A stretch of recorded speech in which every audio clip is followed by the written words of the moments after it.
Assalamualaikum warahmatullahi wabarakatuh. Selamat sore dan salam sejahtera bagi kita semua.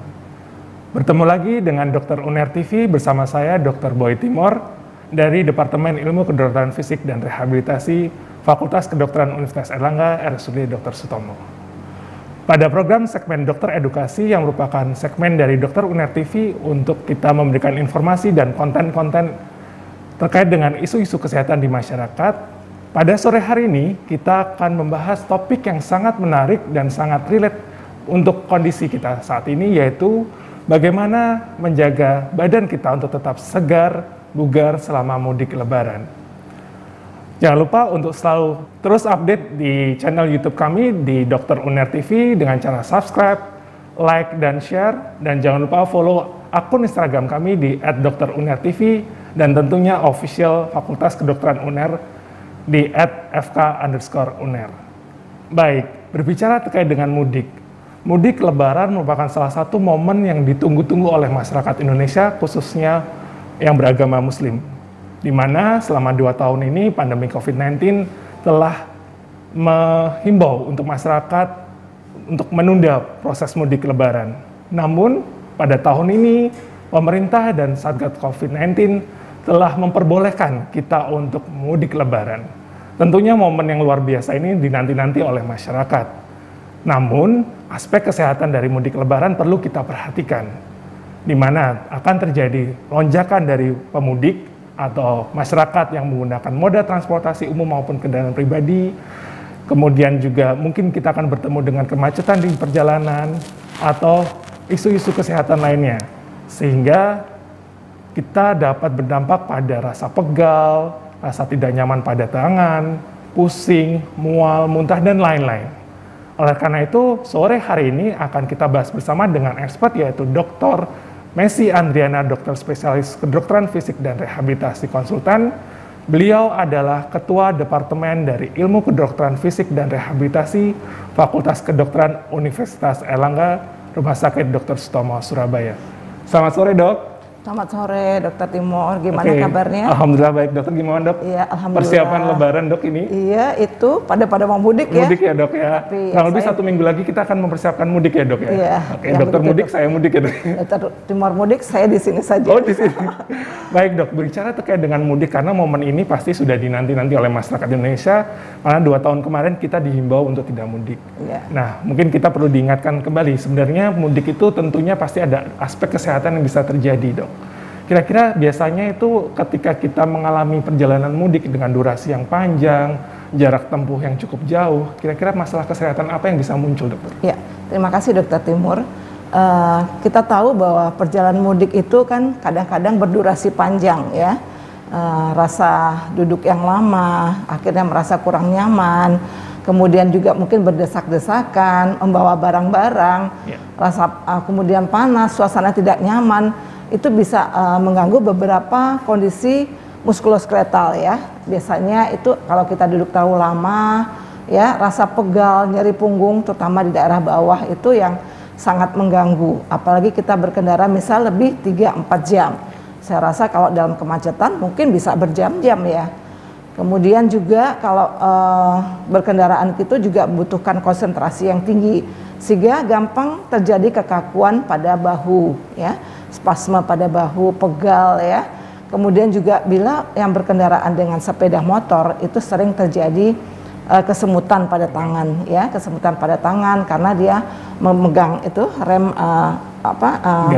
gas motor ya. Kemudian juga yang berkendaraan kendaraan mobil juga kadang-kadang terjadi kesemutan pada tangan ya, pada tangan dan juga pada kaki ya. Jadi kita lihat bahwa pada posisi tertentu peredaran darah itu biasanya kurang lancar sehingga kita membutuhkan beberapa trip-trip untuk mencegah kondisi yang tadi ya, agar tetap segar, bugar, agar tetap tidak terjadi keluhan karena walaupun rasa mudik itu kan rasa yang excited ya, yang sangat senang ketemu keluarga yang mungkin setahun apa dalam kondisi pandemi ini mungkin 3 tahun tidak pernah mudik, itu rasanya sangat bahagia, tapi jangan sampai terjadi keluhan-keluhan yang mengganggu nanti rasa kebahagiaan tersebut. Baik. Ya. Jadi pemirsa dari Dokter Uner TV, walaupun mudik ini mungkin kita sudah lama tidak merasakan, tapi perlu diingat bahwa selama kita mudik Lebaran nantinya banyak hal-hal yang harus kita perhatikan selama mudik, baik itu menggunakan transportasi pribadi maupun menggunakan transportasi umum. Baik Dok, berbicara terkait dengan mudik, pasti orang-orang punya preferensi dalam memilih waktu untuk memudik. Ada yang enak pagi, ada yang enak malam. Nah sebenarnya kalau dari segi medis, pilihan waktu ini adakah preferensi tertentu, dokter? Iya, sebenarnya itu hanya tergantung preferensi individu ya. Apakah dia mau mudik pagi, atau siang, atau malam, itu tergantung. Kalau memang pagi, itu mungkin pagi atau siang ya, yang masih terang. Mungkin misalnya ada gangguan untuk penglihatan. Betul. Ya. Dan biasanya kalau pada siang hari itu, kondisi fisiknya masih cukup bugar ya.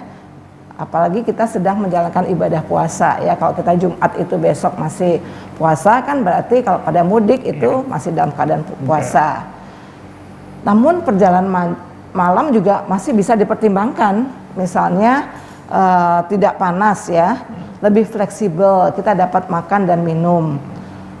Ya, sedangkan untuk menggunakan transportasi umum mungkin lebih enak malam hari ya, karena di perjalanan tuh juga bisa tidur. Istirahat ya. Mungkin itu ya, jadi itu sebenarnya tidak ada kekhusukan, tapi memang ada beberapa hal yang harus dipertimbangkan.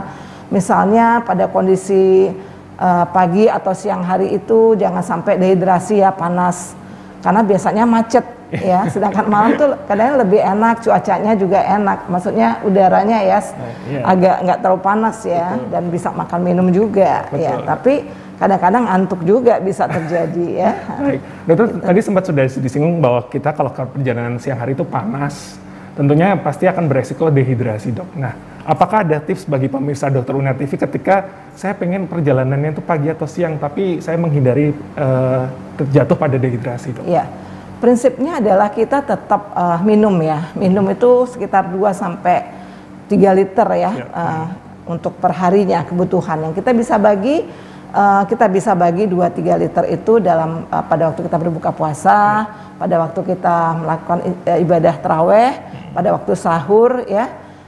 Dan juga kita harus menghindari pada malam itu jangan banyak konsumsi kopi dan teh, karena berakibat sering buang air kecil ya, sehingga nanti takutnya lebih dehidrasi. Mungkin itu ya. Dan juga jangan lupa bahwa kalau pagi hari atau siang hari itu juga fisik harus cukup bugar ya, jadi cukup istirahat sebelumnya. Betul. Nah dok, tadi pilihan yang kedua adalah kalau malam hari, dok. Tentunya saya pribadi juga lebih suka malam karena tidak panas, kita bisa makan, bisa minum. Cuma pada malam hari itu biasanya konsentrasi kita menurun. Misalnya karena kondisi mungkin siang sampai sorenya kelelahan, sehingga ketika menyetir malam hari jadi konsentrasi menurun. Nah, adakah cara untuk kita tetap konsentrasi ketika perjalanan malam, dok? Ya, baik. Jadi memang kalau berkendaraan umum, apalagi kita menyetir sendiri dalam waktu jangka panjang, itu diharap kita kalau bisa kita istirahat 3-4 jam itu sudah harus beristirahat. Kan sekarang banyak rest area ya yang bisa beristirahat, sehingga kita bisa mungkin mencuci muka dulu supaya bisa segar lagi.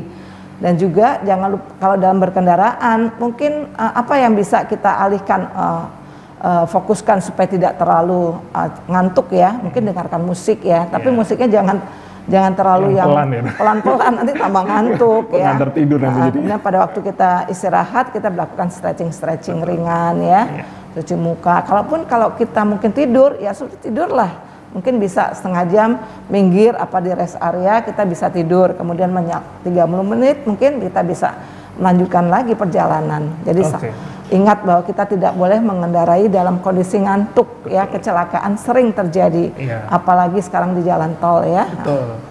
Jadi kondisi perjalanan malam tuh jangan sampai kita dalam kondisi yang terpaksa ya, dok ya. Fisik kita terpaksa karena harus mengejar waktu misalnya. Kemudian juga jangan sampai kita memaksakan karena kita kondisi mengantuk akhirnya kita tetap menyetir. Maka saran dari Dr. Messi tadi adalah pastikan kondisi fisik para pemirsa Dokter Uner TV dalam kondisi yang fit. Kalau memang diperlukan istirahat, tentu kita bisa minggir dulu nih di jalan kalau memang tuh di jalanan umum. Kalau di jalan tol kita bisa berhenti di rest area untuk istirahat sejenak, stretching atau kita peregangan pada seluruh tubuh kita agar lebih bugar lagi gitu. Nah, Dok, pastikan di perjalanan, terutama kalau perjalanan menggunakan kendaraan umum ya dok, itu sering sekali masyarakat kita ada keluhan mual, mabuk perjalanan, atau pusing. Nah, kira-kira adakah tips untuk kita bisa tetap perjalanan walaupun ada rasa mual, rasa mabuk atau pusing, kita tetap fit gitu dok selama perjalanan? Ya, baik Dokter Timor. Itu kadang-kadang juga kendaraan umum juga kadang-kadang sering ya, lebih sering ya terjadi mual muntah ya, apalagi dengan banyak orang ya di sekitar situ, sehingga rasanya kurang nyaman, kemudian mual muntah. Kita bisa mendengarkan musik-musik ya dari gadget bisa, tapi juga jangan kita membuka HP atau melakukan menonton atau apa, itu mungkin bisa tambah pusing ya. Yeah. Jadi mungkin itu, atau kita bisa minum obat-obatan ya, kan banyak dijual orang ya, dijual bebas ya obat-obat untuk rasa mual muntah itu, sehingga kita bisa tidur di dalam. Jadi kita bisa mengalihkan dengan mungkin dengan tidur ya, minum obat kemudian bisa tidur. Apalagi kalau kita dengan menggunakan kendaraan umum, tentu kesempatan kita untuk bisa tidur ya dok ya. Jadi dengan tidur atau dengan kita istirahat selama perjalanan itu sudah mengurangi resiko kita untuk mual, mabuk dan pusing. Juga menghindari makanan ya. Jadi makanan yang terlalu manis atau terlalu asin, asam, sehingga tidak terlalu mual ya. Mual, betul. Jangan juga makan yang terlalu berlebihan, karena juga bisa itu ya, asam lambung bisa naik sehingga mual dan muntah itu sering terjadi. Oke, jadi sedangkan kok untuk berkendaraan yang pengendaraan bukan umum ya, pengendara sendiri, itu mungkin rasa mualnya mungkin bisa berhenti, dia juga tetap sama, mungkin sama ya, bisa minum obat dan sebagainya, bisa tidur apa ya. Oke. Jadi pemirsa dari Dokter Uner TV sekarang mulai dipersiapkan nih, mumpung 1 minggu lagi kita sudah masuk dalam musim mudik, starter pack-nya. Nah, starter pack ini terdiri dari misalnya obat-obatan untuk mencegah mual, obat-obatan emergensi misalnya kalau dalam perjalanan ada pusing, dan juga obat-obatan pribadi, betul dokter. Baik itu ketika kita menggunakan transportasi pribadi maupun menggunakan transportasi umum, agar perjalanan lebih aman, tenang, dan bugar gitu ya. Dok, terkait dengan kita kalau perjalanan mudik itu kan memang duduk ya dok ya, pasti duduk lah. Namun untuk duduk ini kita harus mempertimbangkan aspek-aspek tertentu dokter, karena perjalanan yang kita tempuh cukup jauh, waktu durasinya mungkin bisa berjam-jam. Nah, untuk duduk yang nyaman atau yang optimal tuh apakah ada saran dok untuk para pemudik ini? Sebenarnya posisi duduk optimal itu memang harus nyaman bagi pemudik ya. Jadi bagaimana yang nyaman itu harus diperhatikan dari kepala sampai kaki. Kalau bisa kita punya bantalan ya, bantalan leher itu kalau mau untuk mengurangi kontraksi yang berlebihan daripada otot ya, otot-otot leher, sehingga kita bisa merasa lebih nyaman ya. Kalau nggak ada bantal leher ya, mungkin kita bisa pakai shawl agak tebal itu, bisa kita taruh di leher kita ya. Kemudian pada punggung itu juga kadang kalau duduk terlalu lama, kadang-kadang kita duduknya juga posisinya tidak bisa tegak ya, tegak terus ya.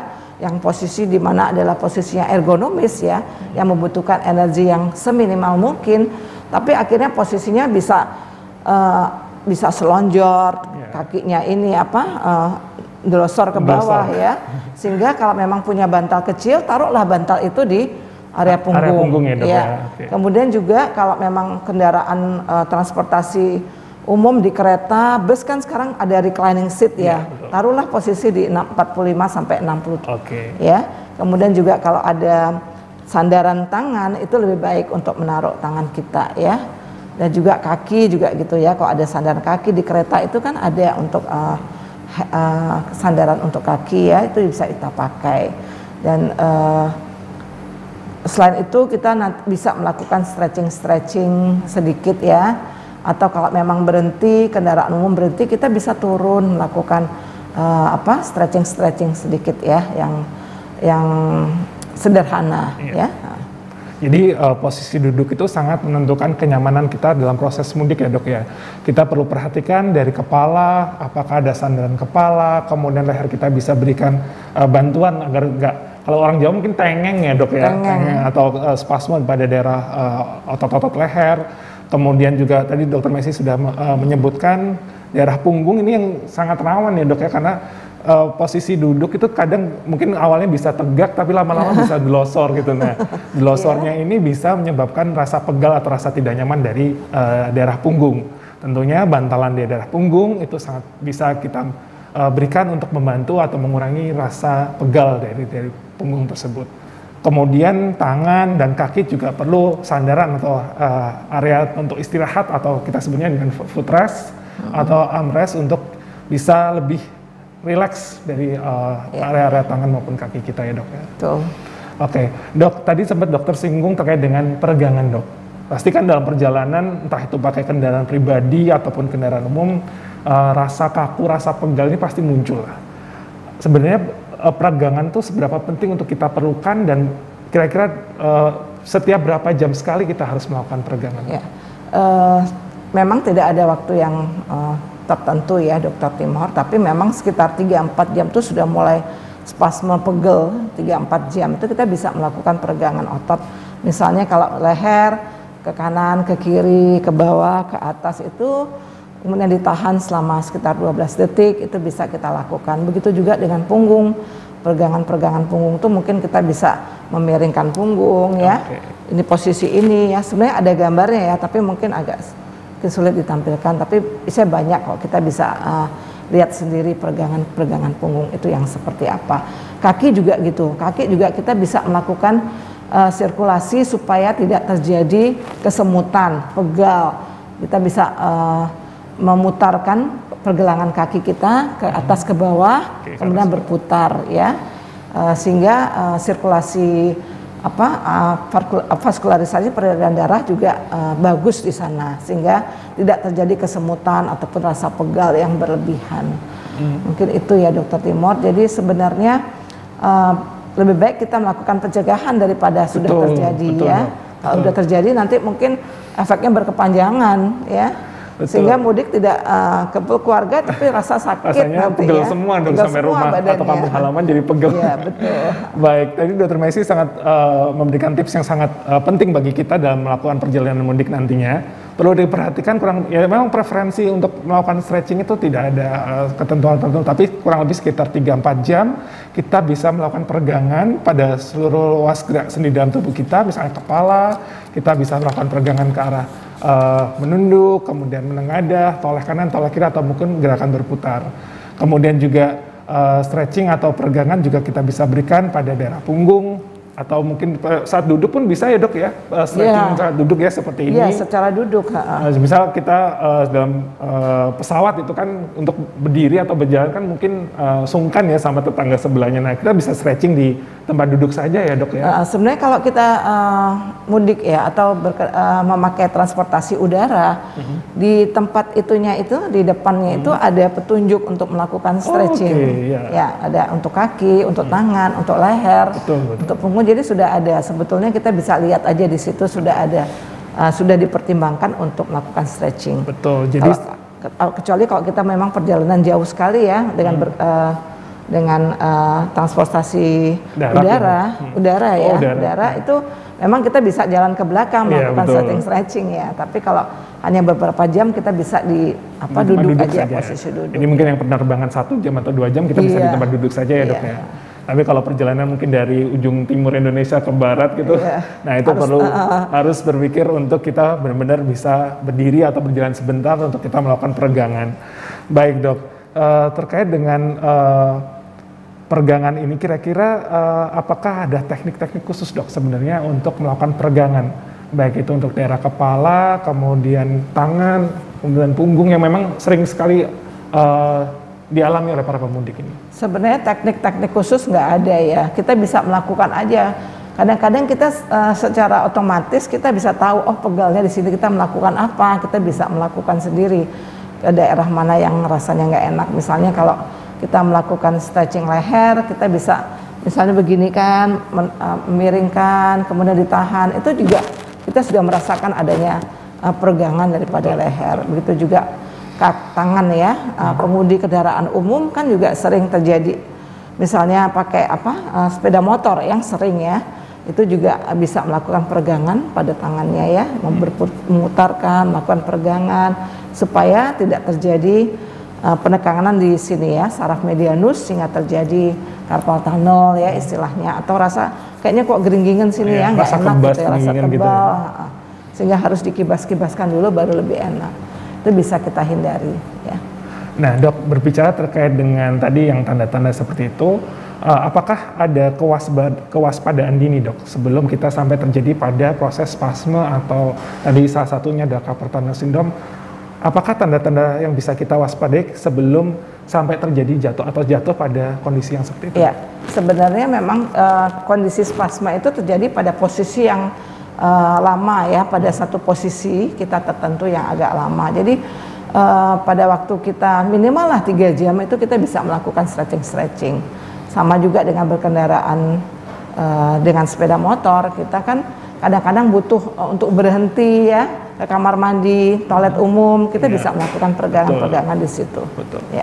Termasuk apakah ada cara dok, misal untuk kalau kita perjalanan kok konsentrasi saya sudah teralihkan ya, atau mudah mengantuk, atau sudah rasanya tidak nyaman dalam menyetir kalau memang dia harus menyetir, itu apakah ada cara untuk jangan sampai ini pemudik jatuh pada titik tersebut dok? Ya, kalau kita sudah merasakan kita udah terlalu lelah ya, mata sudah tidak bisa fokus, ya berhenti di situ ya, atau berhenti di tempat yang bisa berhenti. Kalau di umum mungkin misalnya di masjid ya, masjid umum, jadi bisa di sana istirahat dulu, atau juga minum kopi itu juga membantu ya, membantu kalau memang sudah terbiasa. Kadang-kadang ada orang minum kopi tambah sakit perut ya, sakit perut atau berdebar-debar ya, betul, itu mungkin juga jangan. Tapi kalau memang dia lebih enak dengan minum kopi, ya bisa diminum kopi. Tapi yang penting kalau sudah merasa lelah ya istirahat. Kalau ngantuk istirahat, nanti kan terjadi sesuatu yang tidak kita kehendaki ya. Baik. Bukan jadi mudik lagi, tapi jadi musibah nanti ya. Betul dokter. Jadi pemirsa Dokter Uner TV, sangat jelas tips yang disampaikan oleh Dokter Messi tadi, bahwa selama perjalanan mudik tentunya kondisi fisik kita lah yang bisa menilai.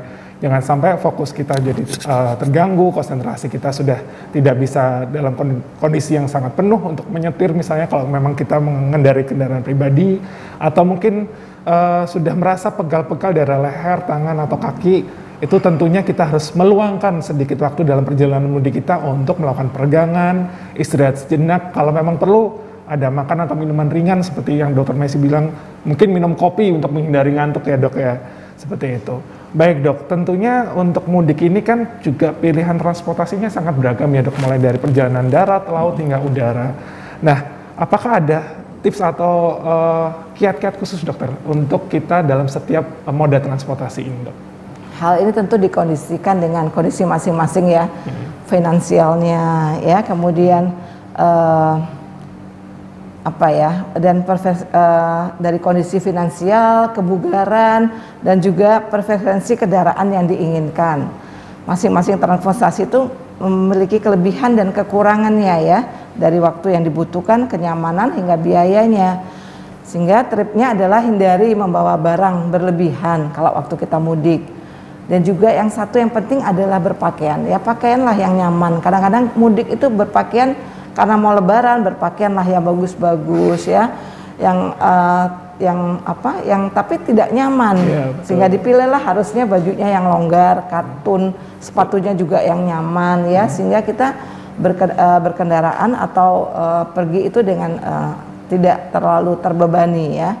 Kalau memang kita bawa anak-anak misalnya ya, kalau di kendaraan sendiri pribadi, mungkin bawalah makanan minuman yang dia sukai ya, kemudian boneka, mainan ya, sehingga tidak membosankan. Kadang-kadang anak-anak itu dengan perjalanan jauh yang yang merasa tidak nyaman kan rewel, orang tua jadi panik ya, bapak juga tidak bisa berkonsentrasi nyetirnya, ibunya juga sudah bingung ya, akhirnya ya gitu, anak-anaknya jadi nggak nyaman, berkendaraan mudik juga nggak nyaman lagi. Jadi bawalah mainannya, jadi anak-anak bisa mainan juga di dalam kendaraan, bisa makan minum sesuai dengan yang disenangi ya, itu mungkin. Oke, baik. Jadi transportasi atau moda transportasi yang kita pilih tentunya seperti yang disampaikan oleh Dr. Messi mempertimbangkan banyak aspek. Tapi tidak hanya moda transportasi aja yang menjadi suatu pilihan yang harus kita tentukan, tapi pakaian kita juga sangat penting. Jangan sampai karena sudah lama tidak bertemu ingin pamer atau ingin apa gitu ya dok ya. Kemudian jangan lupa jangan bawa barang berharga ya. Nah itu. Mungkin dipakai semua emas perhiasannya, nanti di jalan dirampok ya. Nah itu harus segera kita hindari. Mulai dari pakaian yang tidak nyaman, misalnya terlalu ketat, sepatunya tidak nyaman, hingga perhiasan yang berlebihan. Tentunya hal-hal itu sebaiknya dihindari selama proses mudik ini agar perjalanan kita lebih aman, tenang, dan sampai di kampung halaman bertemu dengan sanak saudara dengan kondisi yang sehat dan bugar. Dan juga nanti Dr. Messi juga menyebutkan bahwa ketika kita perjalanan mudik bersama dengan anak-anak, tentunya kita harus membangun suasana yang menyenangkan, suasana yang ceria selama perjalanan mudik itu dengan menyediakan makan atau minuman yang anak-anak sukai, kemudian juga permainan yang bisa dimainkan selama perjalanan mudik itu, sehingga anak tidak merasa bosan dalam perjalanan mudik yang mungkin membutuhkan waktu dan jangka perjalanan yang cukup jauh sekali. Seperti itu ya dok ya.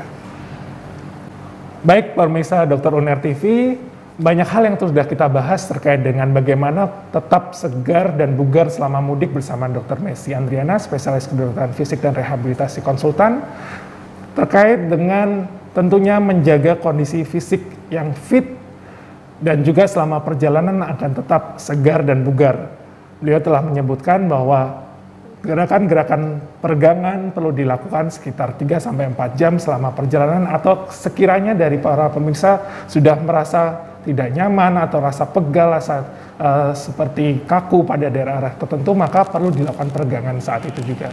Jangan paksakan kondisi fisik untuk memudik ketika kita konsentrasinya sudah hilang, kondisi mata sudah mengantuk, atau ada keluhan pusing, mual atau mabuk perjalanan. Tentu harus luangkan waktu untuk istirahat sejenak, bisa dengan melakukan peregangan, minum atau makanan tertentu, dan juga kita bisa melakukan saat ini persiapan atau starter pack untuk mudik lebaran nantinya. Misalnya obat-obat pribadi, kemudian obat untuk mencegah rasa mual, pusing, muntah, itu harus sudah kita persiapkan.